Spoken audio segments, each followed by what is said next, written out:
Hello and welcome back to Newsroom Nigeria. This is where we give you hot, fresh, and sizzling news all day long. If this is your first time here, you have not subscribed to this channel, kindly click on the subscribe button down below. Also, leave your opinions in the comment section below. Don't forget, it's very important to click the thumbs up button. That way, you're able to support this channel. And YouTube is also able to recommend this video to other YouTube viewers all around the world. Fubara, this is the moment that would define your leadership. You did not fight for this office only to be overrun by a former governor who refuses to step aside. You did not swear an oath to watch your authority be stripped away without resistance. You did not take power to become a ceremonial figure while another man governs from Abuja. You must fight back, file lawsuits, rally your people, take this to the international courts, make Wike's interference impossible to ignore. Governor Siminalayi Fubara, you have been patient, but your patience is now being mistaken for weakness.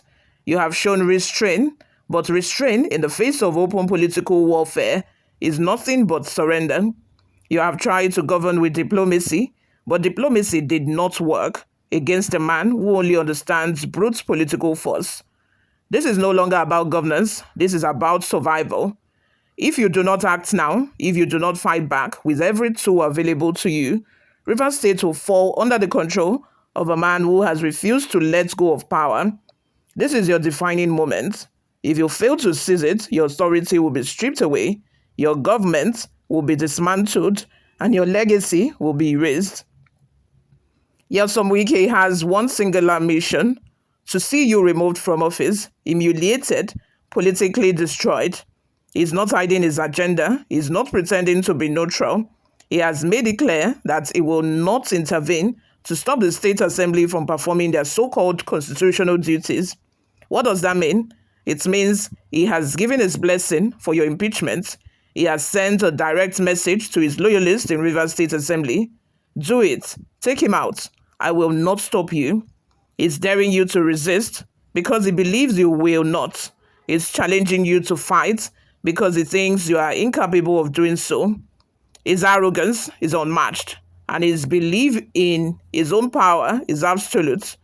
He does not fear consequences because so far there have been none. But it did not stop there. Wike, in his usual reckless arrogance, went further than just endorsing your removal. He insulted an entire people. He mocked the Ijaw culture because he knows there will be no pushback. He ridiculed the very identity you come from because he sees your people as powerless. He would never dare to speak of his own Okoye people this way. He would never openly degrade a culture that he believed had the strength to challenge him. But he didn't. He did it to the Ijaw people because he sees them as weak, just as he sees you as weak. His mockery was not just an attack on you, it was an insult to your entire ethnic identity. It was a message to you and your people: I can do whatever I want and no one will stop me. And he's proving it. Wike is not just trying to control Rivers State politically, he's treating it like his personal property. Just a few days ago, he stormed into Rivers State with an armed security convoy fit for a war zone, military personnel, armored vehicles, police reinforcement, air support. He deployed the full force of federal power without your consent. He turned a so-called Thanksgiving service in Abalama into a military operation. The people of a community told him not to come. They rejected his presence, but he forced his way in. He did not care about their protest. He did not respect their wishes. And when the people stood against him, his security forces responded with brute force. Innocent civilians were tear-gassed. Protesters were injured. Your own people were assaulted under your watch, in your own state, by a minister who holds no executive authority. What does this tell you? It tells you that Wike does not respect you. It tells you that Wike does not see you as a legitimate leader. It tells you that Wike does not even recognize you as a governor. He believes he is still in control of Rivers State, and right now, his actions prove that he is not wrong. Because if he can walk into your state unchallenged, if he can deploy military force without consequence, if he can openly call for your impeachment without fear, then what does that say about your authority? What does it say about your government? What does it say about your future? If you allow this to continue, Wike's power will only grow. If he can send a message that a mere minister can override a sitting governor, then other ministers will begin to believe they can do the same in their own states. If Wike is allowed to control rivers from Abuja, then President Tinubu's government will see the governors are powerless, that they are mere puppets, and that true control belongs to those who pull the strings from the capital. This is not just about Rivers State anymore. This is about whether Nigerian governors have any real authority at all. This is your moment, Fubara. This is where you must draw the line.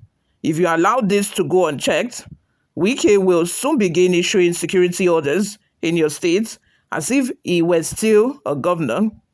He will decide who gets arrested. He will control which businesses succeed and which fail. He will dictate government policies from Abuja while you sit in Port Harcourt watching your power disappear. If you do not stop him now, next year he will install his own puppets in government house while you become nothing but a forgotten name in political history. You must act, and you must act now. First, file a civil case against Wike immediately. He has interfered in your governance, deployed security forces without your consent, and openly endorsed an illegal impeachment plot. Even if the judiciary is compromised, make sure that his actions are documented in legal records.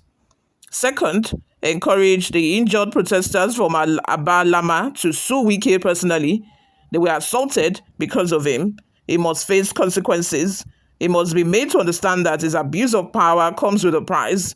Even if his allies in the judiciary try to protect him, flood the courts with lawsuits, make it impossible for them to ignore.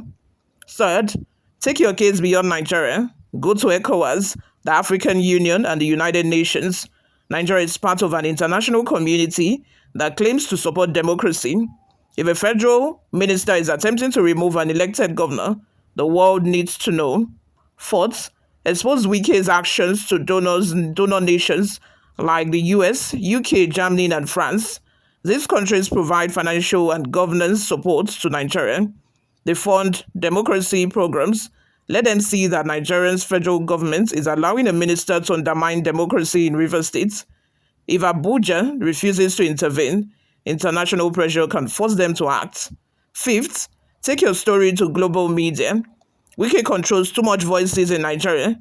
Take this to CNN, BBC, Al Jazeera, the New York Times, The Guardian. If a local media will not amplify your message, the international press will. Let the world hear indirectly.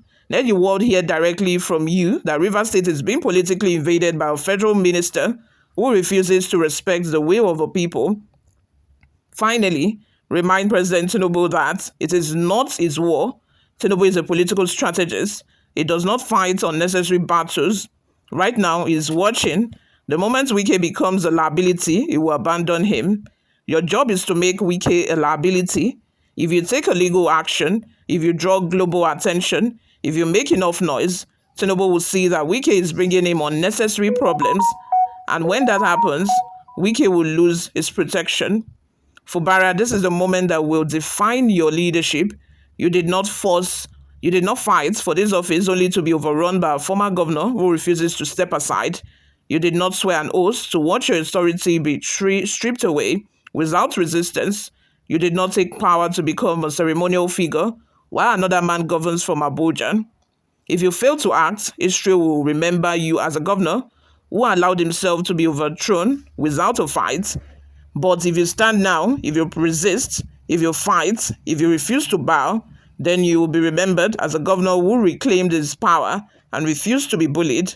This is your time, Fubara. Show them that Rivers State has only one governor, and his name is Siminalayi Fubara.